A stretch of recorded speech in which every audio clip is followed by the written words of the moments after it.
Hi everyone at Pilates Anytime. My name is Carrie and I live in Wilmington, North Carolina. I've been teaching classical Pilates for 16 years.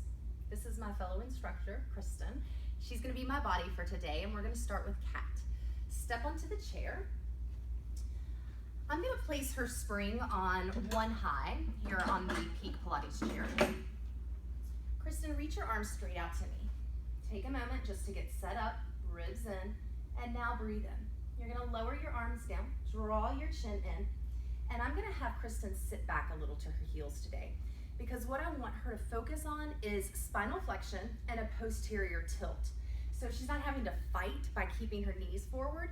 She's able to get that little tip of the tail. Go ahead and lower the pedal. Inhale, take it down.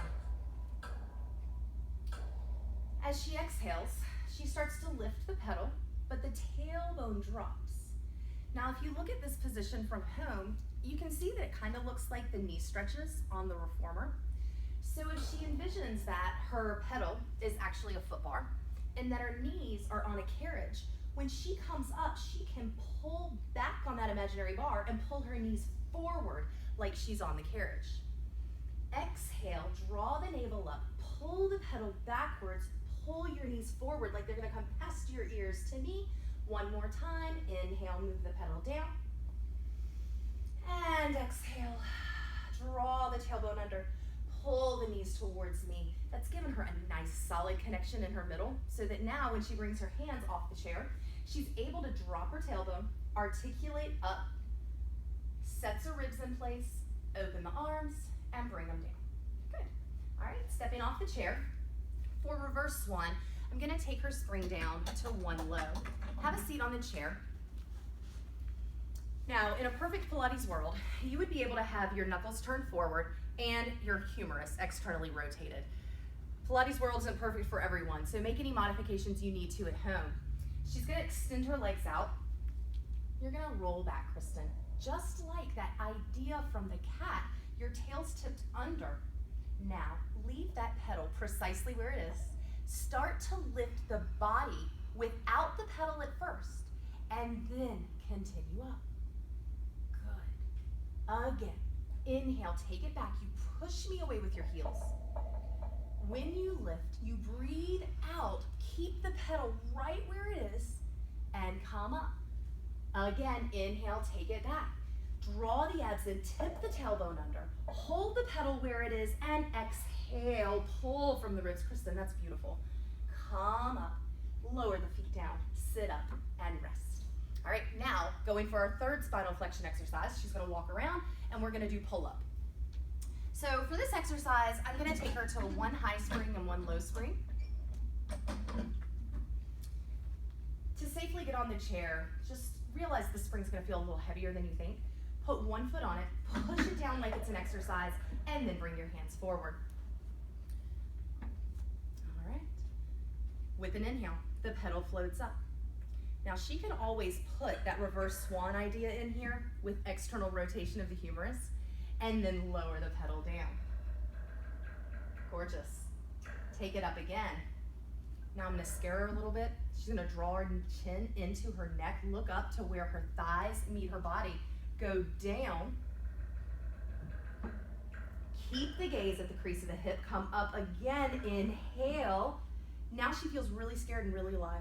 And she goes down. Good. Gorgeous. Safely coming off the chair, she takes one foot to the floor, keeping a nice strong press on the pedal, then floats it up carefully. All right, very nice. So the next exercise we're gonna do is the swan. For this one, I'm taking her back down to one high spring. Come around, go ahead and lie down on your tummy and bring your hands onto the pedal. So for the swan, I've started to approach the exercise a little differently than I did 5 or 10 years ago. I think that because of desktop computers, years ago we used to see a lot of the kyphotic posture with the crease in the back of the neck. Most of us now look at our smartphones and tablets a lot more. So there's more of a chin into neck, and the back of the neck I think is actually getting a little more flattened. I'm seeing that more commonly.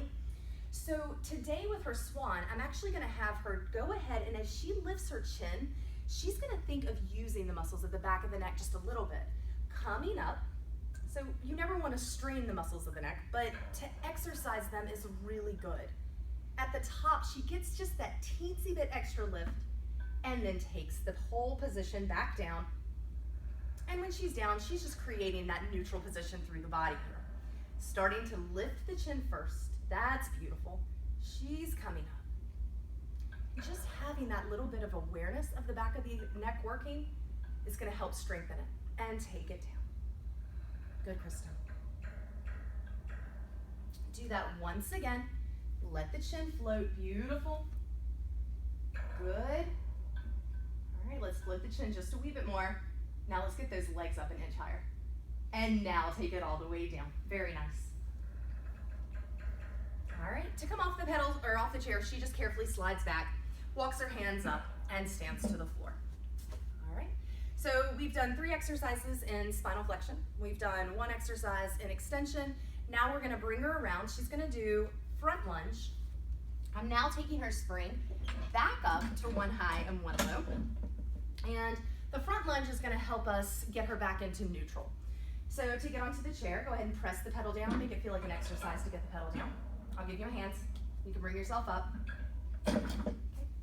That's all the help you get on this. All right, so to start the exercise, I'm just gonna have her bend her knees. When she bends the knees, we're gonna go ahead and shift a little weight into the heels.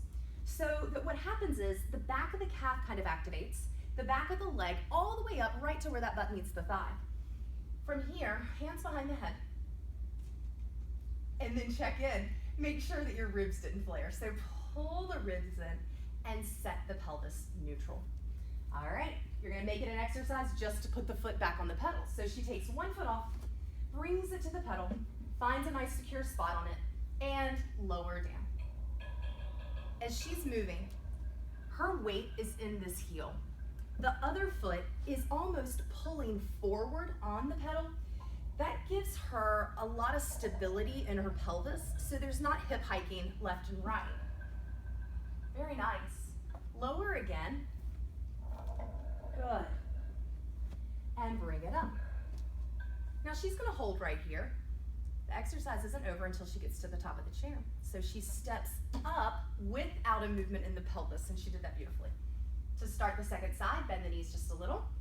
Feel the back of the calf active, the back of the thigh, pelvis is set in place, and the other foot goes back. Very nice. Take it down, Kristen. Exhale. The weight is in the heel. This foot is pulling forward, so it's a feeling of this thigh pressing forward, this heel pulling back. She exhales down. I can see really well from behind if her pelvis is neutral or not. She looks great. There's no hip hiking left or right. She's going down. Exhale. Inhale, takes it up. And she holds right here. It's not over yet. Step up, find the top of the chair. Your arms can come down beside you. All right, go ahead to come out of it. Still making it an exercise so you're safe. 1 foot to the pedal. You can take my hands. You're gonna take it all the way down. Good. And then you'll bring yourself carefully off. Nice strong movement to lift the pedal up. Thanks so much for watching my submission to be the next Pilates Anytime instructor. Have a great day.